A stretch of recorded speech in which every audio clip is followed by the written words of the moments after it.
So in this video, I wanted to discuss this. It's the stainless steel container for the Vitamix blender.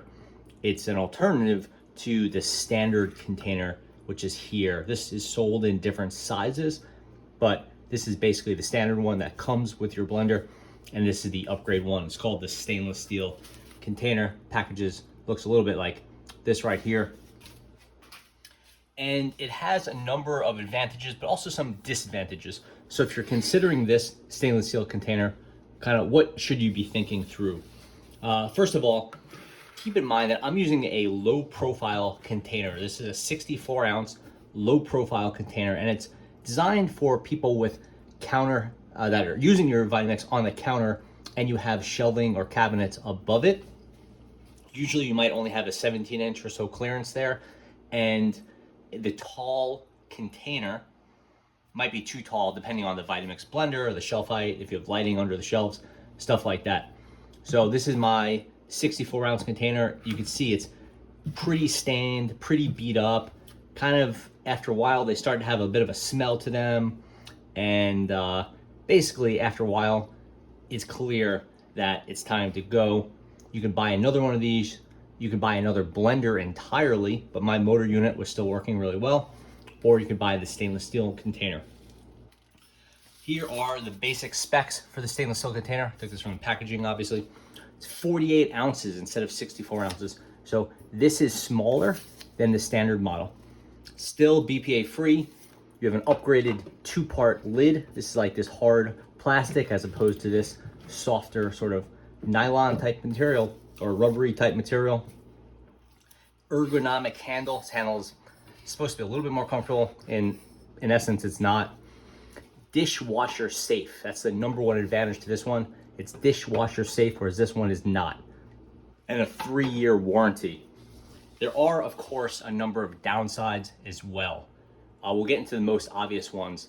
The first is that this is expensive. It sells for about $200 at retail, maybe $160, $150 street price, but it's pretty expensive. These are not cheap. This is like $100+. A new blender will cost, $300, $400. So it's hard to spend another $100 on one of these when you can get a whole new blender with the container for not too much more. This is smaller, like I said. It's quite heavy. It has some sharp edges, and we'll look at the kind of the build in a second, but I can say some of these edges are a little bit uncomfortable, and you want to be careful if you're going to put it down on something sensitive, or if you could scratch up a countertop or a table, so on and so forth. Also with this one, let's be honest, you can't see what's going on inside. In this, you can kind of see how far it's filled. If you're blending, say, a soup that's going from something, or say a smoothie, it's going from kind of a chunky nature to a smooth, you can kind of see that inside. With this one, you absolutely cannot. You can look through the lid, that's why they have the clear lid, but it's not quite as easy. And then lastly, I would just say that if you're putting a hot soup or something in this one, this conducts a lot of heat. It's quite hot from your soup or quite cold from something frozen. And this like over here can get very hot. The handle's fine, that doesn't get hot, but this gets very hot, so you have to be really careful. The plastic versions don't conduct heat as well. Other features that the company calls out, this is durable.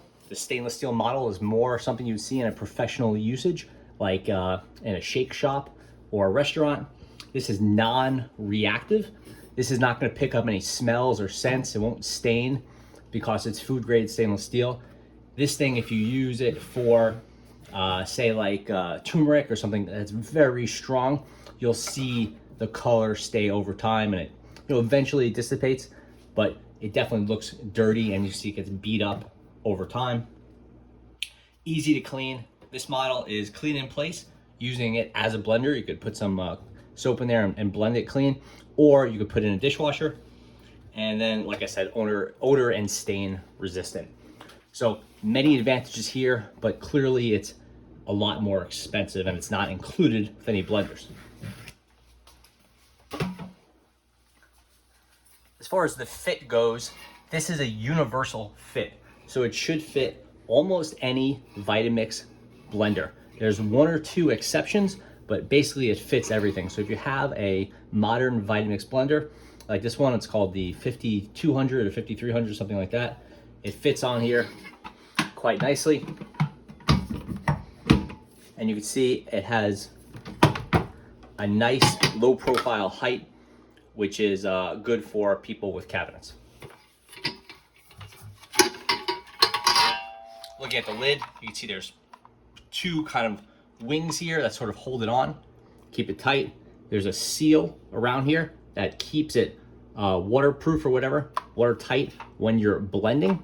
There's no spillage or anything like that. You could even put it in your fridge overnight, and this is gonna keep everything from getting dried out.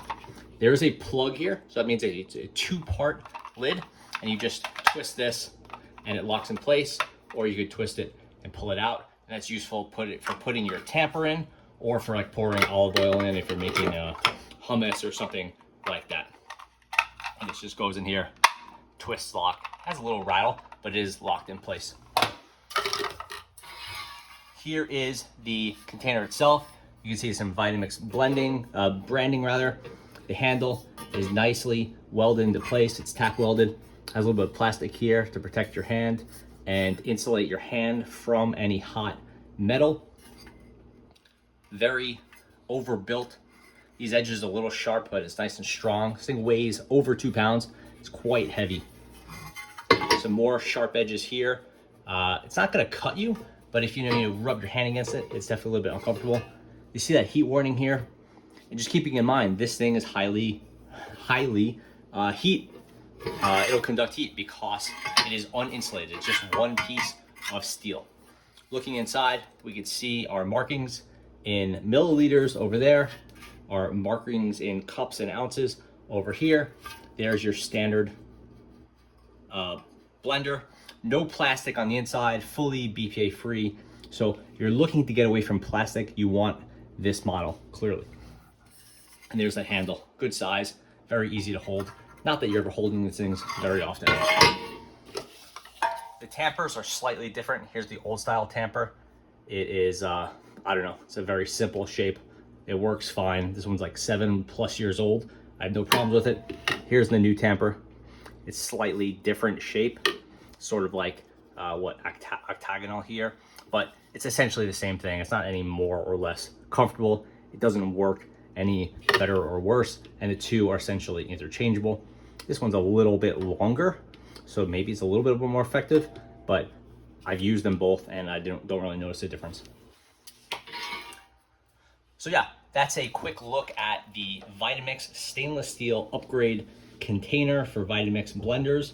I've been using it for a few months now and it's quite nice. It looks great.